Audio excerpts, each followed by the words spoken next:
आश्रमशाळेतील विद्यार्थिनींना विषबाधा। नमस्कार, मी अर्पिता नाईक आणि आपण पाहताय समर्थन लाईव्ह। डहाणू तालुक्यातील रणकोळ आश्रमशाळेतील 3री ते 11वी इयत्तेच्या 28 विद्यार्थिनींना विषबाधा झाली आहे।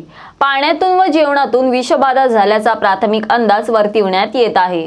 डहाणू आदिवासी विकास प्रकल्प अंतर्गत येणाऱ्या रणकोळ आश्रमशाळेत विद्यार्थिनींना विषबाधा झाल्याचा धक्कादायक प्रकार घडला आहे। 28 विद्यार्थिनींना कासा उपजिल्हा रुग्णालयात दाखल करण्यात आले आहे।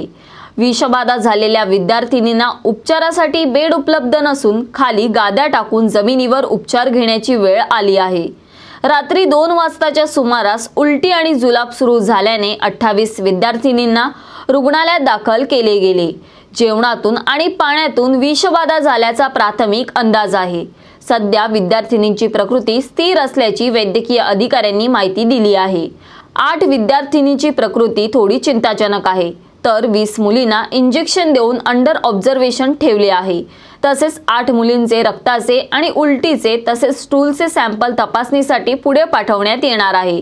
त्यातून अधिक माहिती मिळू शकेल, असं डॉक्टरांनी सांगितले आहे।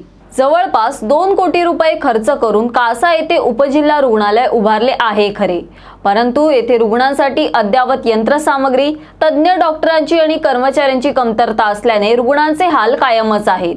ग्रामीण भागातील गोरगरीब जनतेला माफक दरात आणि उत्तम वैद्यकीय उपचार मिळावेत यासाठी कासा उपजिल्हा रुग्णालयाचे नियोजन शासनाकडून केले गेले। या रुग्णालयासाठी 2005 मध्ये शासनाने 2 कोटी रुपये खर्च केले होते। तज्ञ डॉक्टर व कर्मचाऱ्यांच्या नियुक्तीला मंजुरी दिली, तसेच रुग्णांसाठी अद्यावत यंत्र सामग्री दिली। सुरुवातीला हे सगळे नीट सुरू होते, पण नवी नवलाई ओसरल्यानंतर येथे कुरबुरी सुरू झाल्या। कासा उपजिल्हा रुग्णालयात बेड उपलब्ध नसल्यामुळे विषबाधा झालेल्या आश्रमशाळेतील विद्यार्थिनींना जमिनीवर उपचार घ्यावे लागत आहेत। यावरून कासा उपजिल्हा रुग्णालयात सोयी सुविधांची किती वानवा आहे हे स्पष्ट दिसून येत आहे।